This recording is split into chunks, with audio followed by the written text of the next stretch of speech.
Oi, gente. Hoje eu vou falar sobre química. O conteúdo vai ser química, né? Dos resuminhos que eu estou fazendo para o Enem.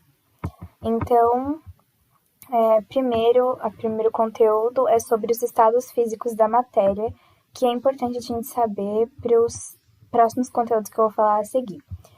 Então, nos estados físicos da matéria que são encontrados na Terra, nós temos sólido, líquido e gasoso, que são os principais estados físicos da matéria. Então, agora, falando um pouco sobre, ele é diferenciado através do posicionamento das partículas na matéria. Então, no sólido, por exemplo, as partículas estão bem juntas, de modo que não se movem, e estão posicionadas de uma maneira bem organizada, assim como mostrado na imagem aqui, representando um cubo de gelo que é sólido. Por conta dessa organização, é mais difícil de quebrar um material sólido. E a matéria sólida tem forma e volume fixo, que é algo importante para a gente saber. O próximo estado físico é o líquido, que as partículas estão um pouco mais espalhadas do que o estado sólido, e possuem um espaço entre elas, e então elas possuem um pouco de liberdade para movimentação, e a sua forma se adapta ao ambiente que ela é inserida. E o seu volume é constante. Então, se você coloca 500 ml em um copo de água e depois você coloca em uma garrafa que é diferente o formato, o volume vai permanecer o mesmo, 500 ml, por exemplo. Só que a forma dela vai variar porque você trocou de recipiente. Agora, no caso do gasoso, as partículas estão bem mais afastadas e elas se movimentam bastante. No estado gasoso, não possui forma nem volume fixo, porque eles podem se espalhar muito. Então é isso, essa parte de estado físico. Agora um pouco sobre a mudança desses estados físicos. Então a gente sabe que tem o sólido, líquido e gasoso, mas como que a gente chega nesse estado? Um exemplo para a variação dele é a água, tá? Então vou usar como exemplo a água. O estado físico da matéria pode mudar de acordo com a pressão e a temperatura que ele está inserido. Assim como está representado nisso daqui, que eu vou explicar para vocês agora. Então, aqui nós temos os 3 estados da matéria, sólido, líquido e gasoso, e o nome do processo de transformação para cada estado. Então, do sólido para o líquido, o nome da transformação é chamado de fusão. Do líquido para o gasoso, vaporização. Aí, o sentido contrário, né? Do gasoso para o líquido é liquefação. Do líquido para o sólido é solidificação. Então, o nome já é meio autoexplicativo, menos o da fusão aqui, que não é tanto, mas o resto é bem compreensível. Agora, tem um tipo de transformação que é praticamente instantânea. Ela pula o estado líquido. Então, do sólido já vai direto para o gasoso. Ou vice-versa, né? Do gasoso vai direto para o sólido. E esse processo que pula o estado líquido, ele é chamado de sublimação. Aqui nós temos a representação de como essa matéria atua quando ela está inserida na pressão e na temperatura. Então, quando diminui a pressão, né? Esse sentido é quando diminui a pressão, nós temos, quando a pressão está menor, nós temos o aumento da temperatura. E quando tem a diminuição da temperatura, nós temos o aumento da pressão. Então, esse esquema é bem autoexplicativo e é bem legal. Agora, a intensidade das forças moleculares também pode influenciar. Porque, por exemplo, se uma matéria, as moléculas de determinado material é mais difícil de ser quebrada, ele vai necessitar de muito mais energia para se transformar, por exemplo, do sólido para o líquido ou do líquido para o gasoso. Então, é um pouco mais complexo. Isso a gente vai ver conforme os outros estudos, né, que vai ter. Agora sobre as misturas e depois a gente vai falar sobre a separação de misturas. Já que a gente já estudou os tipos, né, o estado físico, agora nós vamos estudar as misturas. Então, nós temos dois tipos de mistura, que são as homogêneas e as heterogêneas, que são as principais, que normalmente são as que mais caem no nosso vestibular. As homogêneas são misturas que apresentam apenas uma fase, ou seja, ela é monofásica. Duas substâncias diferentes se misturam por completo. E então pode ocorrer elas vão se dissolver e se misturar, né? E isso torna uma solução homogênea. Um exemplo é a água e o açúcar, porque o açúcar vai dissolver na água e vai tornar uma mistura só. Agora, as misturas heterogêneas são misturas que apresentam mais de uma fase. Ela é polifásica. Polifásica é no sentido de ter mais de uma fase, né? Ela pode ser bifásica, com duas fases, mas isso varia. Polifásica é porque ela pode ter várias, pode ter 4. Isso depende do quanto de substâncias que você colocar. Nesse caso, é nítido quando a mistura é heterogênea. Por exemplo, água e óleo. Você tá vendo que aqui em cima é óleo e aqui embaixo é água. Então, você vê que elas não se misturam mesmo. E por fim desse conteúdo, nós temos as misturas colodais. É um caso muito mais específico, mas que também tem no nosso dia a dia.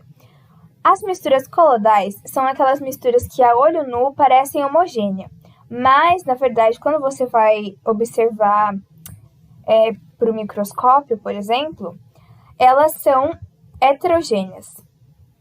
Então, isso é perceptível apenas por aparelhos microscópicos. Então, um exemplo disso é o sangue. Aqui está vendo que o sangue parece uma mistura homogênea, mas, na verdade, quando você vai observar ele, é desse jeito.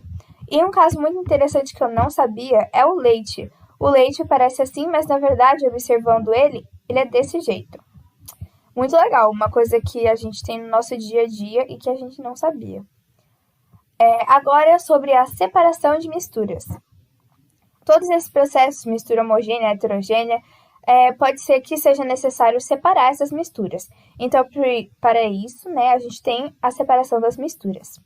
O processo de separação das misturas leva em consideração o tipo de mistura, se ela é homogênea ou heterogênea, a natureza das substâncias químicas presentes e a densidade, solubilidade e a temperatura. A solubilidade é a capacidade dela se dissolver, né? E a densidade é se ela é tipo água e óleo.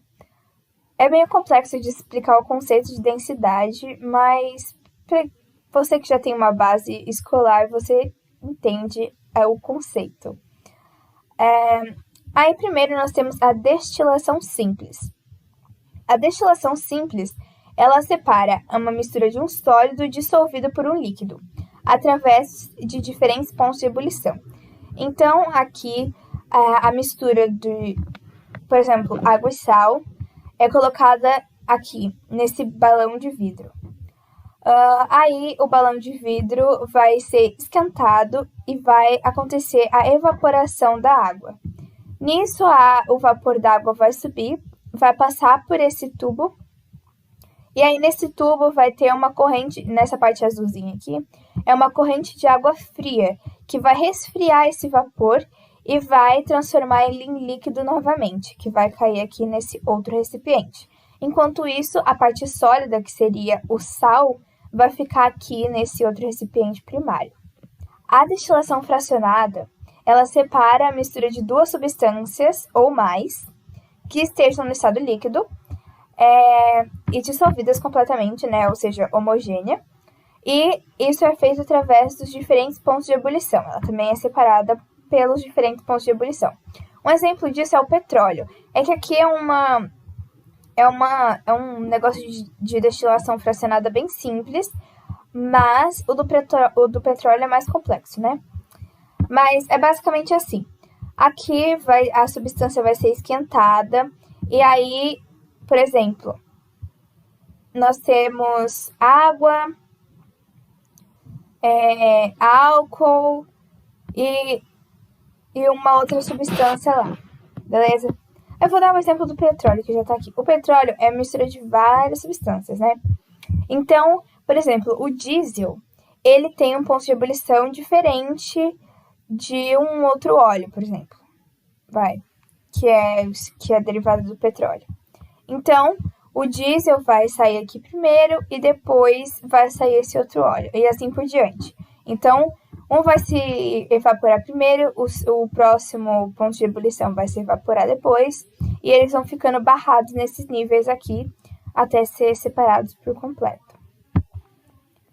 Então, é basicamente isso, a parte de destilação fracionada. Agora nós temos a vaporização. O nome já é meio autoexplicativo, mas basicamente é uma mistura de uma substância sólida com uma líquida. Então, por exemplo, essa mistura fica exposta ao sol e aí o líquido evapora, ele vai ser perdido nesse caso, mas o sólido vai ficar. Um bom exemplo disso é o processo para obtenção do sal marinho, que a parte da água com os sais fica parada até que a água se evapore por completamente e fique apenas a parte do sal. Agora, a liquefação fracionada. Ela é a separação de misturas gasosas. Então, por ser gases, é mais difícil, né, de separar, mas basicamente esses gases vão passar por um processo de resfriamento e eles vão se tornar líquidos. E com isso, eles vão ser submetidos à destilação fracionada que eu expliquei anteriormente. Então, é isso, eles vão ser separados pelos diferentes pontos de ebulição. Um exemplo disso é a separação dos componentes atmosféricos, né? Agora, centrifugação. A centrifugação é através de giros bem rápidos assim, a substância mais densa vai ficar e a menos densa vai sair. Então, um bom exemplo disso é a nossa máquina de lavar roupa. Para quem tem máquina de lavar roupa em casa, vai ter um procedimento lá que o nome é centrifugação, que é para girar a roupa bem rápido e dar uma secada nela. Tirar o excesso de água, né? A filtração. A filtração, ela separa substâncias sólidas insolúveis de uma outra substância líquida. A sólida vai ficar barrada no filtro, que vai ser utilizado, e a líquida vai passar por ele. Um exemplo é fazer café com coador. Mas também um outro exemplo que pode ser utilizado é a questão de areia e água. A areia pode ficar barrada no filtro, enquanto a água vai estar passando e vai ficar aqui embaixo. Decantação. A decantação é a separação de misturas que apresentam densidades diferentes. Então, a substância fica um tempo parada, a mistura fica um tempo parada, né? E aí, a substância mais densa vai ficar no fundo do recipiente e a menos densa vai ficar em cima. Um exemplo é a água e a areia. Aqui em cima tem uma imagem que explica, tá vendo aqui? Tá bem misturado. Aí você vai deixar descansando, né, paradinho. Aí a água vai ficar aqui em cima, a areia vai ficar aqui. E aí depois, para você separar, é só despejar o líquido aqui. Em outro recipiente, né, limpo. A dissolução fracionada. Ela separa substâncias sólidas que se dissolvem... Ela separa substâncias sólidas e uma dessas substâncias sólidas se dissolve em água. Por exemplo, o sal e a areia. O sal, ele se dissolve na água. Então, para acontecer esse processo, você vai colocar água nesse recipiente com sal e areia, vai misturar, o sal vai ser dissolvido pela água e vai ficar só a areia, que é mais densa. Então, você vai deixar descansando, né, o processo de decantação. E aí, você vai tirar essa água com sal e vai deixar a areia separado. E depois, você tem que fazer o processo de destilação simples. Aí, você vai separar o sal da água. É isso, quando você quiser obter os dois produtos separados.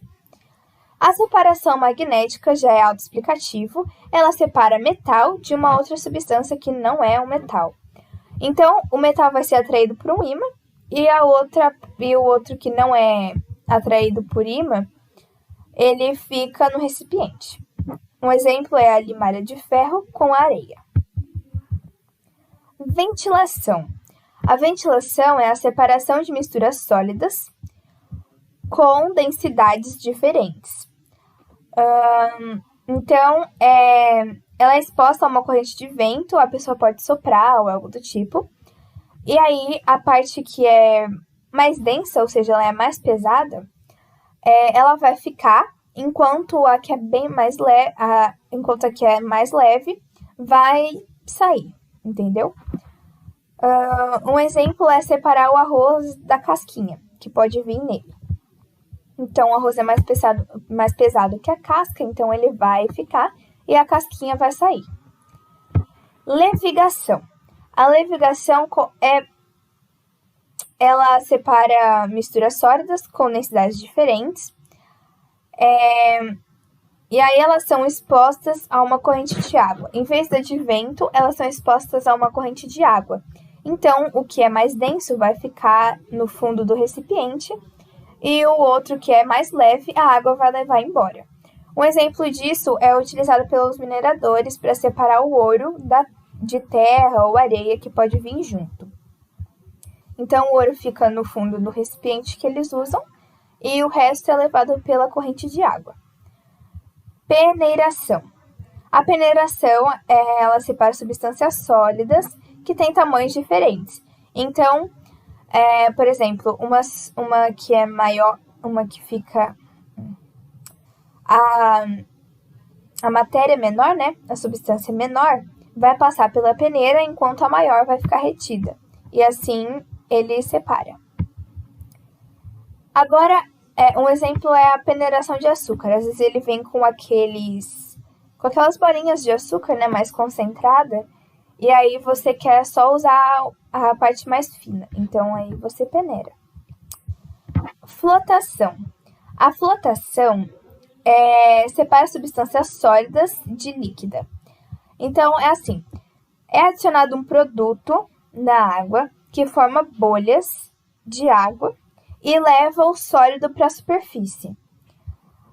Isso é bem utilizado no tratamento de água.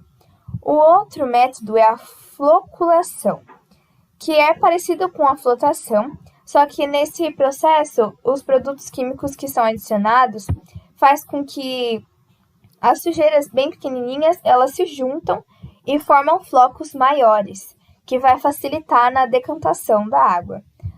Isso também é utilizado no tratamento de água. E, por fim, a catação, que é o mais simples, que ela consiste na separação manual de duas ou mais substâncias sólidas, ou uma sólida e líquida também. Basicamente, essa parte é básica do conteúdo de química. E é isso. Pelo menos por enquanto é isso. E espero que tenham gostado.